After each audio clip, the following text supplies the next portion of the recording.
ನಮಸ್ಕಾರ ಸ್ನೇಹಿತರೆ, welcome to city Karnataka. ನಮ್ಮ ಚಾನಲ್ಗೆ ಸಬ್ಸ್ಕ್ರೈಬ್ ಮಾಡ್ಕೊಂಡಿಲ್ಲ ಅಂದ್ರೆ ಈಗಲೇ ರೆಡ್ ಕಲರ್ ಸಬ್ಸ್ಕ್ರೈಬ್ ಬಟನ್ ಅನ್ನು ಕ್ಲಿಕ್ ಮಾಡಿ. ನಮ್ಮ ಹೊಸ ನೋಟಿಫಿಕೇಶನ್ಗಾಗಿ ಪಕ್ಕದಲ್ಲಿರೋ ಬೆಲ್ ಐಕಾನ್ ಅನ್ನು ತಪ್ಪದೇ ಕ್ಲಿಕ್ ಮಾಡಿ. ನಾವು ಮಾಡುವ ಪ್ರತಿಯೊಂದು ಸುದ್ದಿ ನಿಮಗೆ ನೋಟಿಫಿಕೇಶನ್ ಮುಖಾಂತರ. ಬಿಗ್ ಬಾಸ್ ಕನ್ನಡ ಸೀಸನ್ 6ರಲ್ಲಿ ಒಂದೊಂದು ಕ್ಯಾರೆಕ್ಟರ್ ಒಂದೊಂದು ಈ ರೀತಿ ಇದೆ. ಇನ್ನು ಶೋ ಆರಂಭದಿಂದಲೂ ಕಿರಿಕ್ ಮಾಡುತ್ತಿದ್ದರು ಹ್ಯಾಂಡಿ.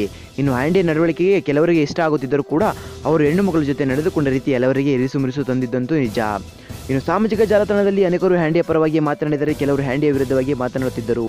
ಇನ್ನು ಈ ವಾರ ಬಿಗ್ ಬಾಸ್ ಮನೆಯ ಸ್ಪರ್ಧೆಯ ಮನೆಯವರು ಸಹ ಬಂದಿದ್ದರು. ಇನ್ನು ಅಲ್ಲಿಗೆ ಬಂದ ಸ್ಪರ್ಧೆಯ ಮನೆಯವರು ಮಕ್ಕಳನ್ನು ಕಂಡು ಕಣ್ಣೀರಿಟ್ಟರು. ಅತ್ತರು ಮತ್ತು ತಬಿ ಮುದ್ದಾಡಿದರು. ಅಕ್ಷತಾ ಏನೇ ತಪ್ಪು ಮಾಡಿದ್ದರೂ ಅವರ ಅಮ್ಮ ಬಂದು ಮುದ್ದಾಡಿ ಮಗಳ ಬಳಿ ಗೆದ್ದು ಬಾ ಅಂತ ಹೇಳ್ತಾರೆ. ಇನ್ನು ಧನರಾಜ್ ಅವರ ಹೆಂಡತಿ ಬಿಗ್ ಬಾಸ್ ಮನೆಯೊಳಗೆ ಬಂದು ಪತಿಯ ಪ್ರೀತಿಗೆ ಮಳೆಗೇರಿದರು. ಇನ್ನು ನವೀನನ ಅಮ್ಮ ಬಂದು ಎಲ್ಲರಿಗೂ ಪ್ರೀತಿ ಕೊಟ್ಟು ಹೋದರು.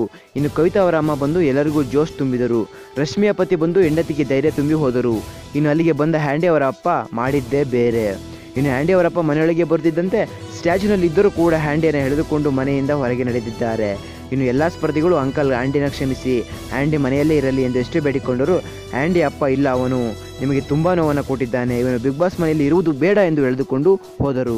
ಹ್ಯಾಂಡಿ ಅಪ್ಪನ ಬಳಿ 80 ದಿನ ಆಗಿದೆ, ಇಷ್ಟು ದಿನ ಕಷ್ಟಪಟ್ಟು ಆಡಿದ್ದೀರಿ, ನನಗೆ ಇಲ್ಲೇ ಇರಲು ಬಿಡಿ ಎಂದು ಎಷ್ಟೇ ಅಂಗಲಾಚಿದರೂ ಅಪ್ಪ ಮಾತ್ರ ಬಿಡಲೇ ಇಲ್ಲ.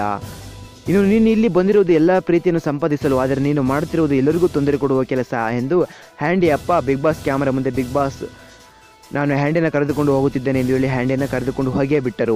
ಇನ್ನು ಬಿಗ್ ಬಾಸ್ ಹ್ಯಾಂಡಿ ಅವರ ತಂದೆ ನಿರ್ಧಾರಕ್ಕೆ ಏನೇನಿರ್ತಾರೆ ಎಂದು ನಾವು ನಾಳೆವರೆಗೂ ಕಾದು ನೋಡಬೇಕಾಗಿದೆ. ಒಂದು ವೇಳೆ ಹ್ಯಾಂಡಿ ಮನೆಯಿಂದ ಹೊರಗೆ ಹೋದರೆ ಬಿಗ್ ಬಾಸ್ ಇತಿಹಾಸದಲ್ಲೇ ಮೊದಲ ಬಾರಿಗೆ ಅಪ್ಪನೇ ಮಗನನ್ನು ಕರೆದುಕೊಂಡು ಹೋದಂತಾಗುತ್ತದೆ. ಹ್ಯಾಂಡಿ 80 ದಿನದ ಕನಸು ನುಚ್ಚು ನೂರಾಗುತ್ತದೆಯೋ ಅಥವಾ ಹ್ಯಾಂಡಿ ಜರ್ನಿ ಮುಂದುವರೆದಿದೆಯೋ ನಾವು ಕಾದು ನೋಡಬೇಕಾಗಿದೆ. ಸ್ನೇಹಿತರೆ, ಹ್ಯಾಂಡಿ ಮನೆಯಲ್ಲಿ ಇರಬೇಕಾ ಅಥವಾ ಬೇಡವಾ ಎನ್ನುವುದರ ಬಗ್ಗೆ ನಮಗೆ ಕಮೆಂಟ್ ಮಾಡಿ. ಈ ಒಂದು ವಿಚಾರವನ್ನು ದಯವಿಟ್ಟು ಎಲ್ಲ ಕಡೆ ಈಗಲೇ ಶೇರ್ ಮಾಡಿ. ಮತ್ತಷ್ಟು ವೀಡಿಯೋಸ್ಗಳಿಗಾಗಿ ನಮ್ಮ ಚಾನಲ್ಗೆ ಈಗಲೇ ಫ್ರೀಯಾಗಿ ಸಬ್ಸ್ಕ್ರೈಬ್ ಮಾಡ್ಕೊಳ್ಳಿ. ಮುಂದಿನ ಒಂದು ವೀಡಿಯೋಸ್ಗಳಲ್ಲಿ ಸಿಗೋಣ. ಅಲ್ಲಿವರೆಗೂ ನೋಡ್ತಾ ಇರಿ CTV ಕರ್ನಾಟಕ.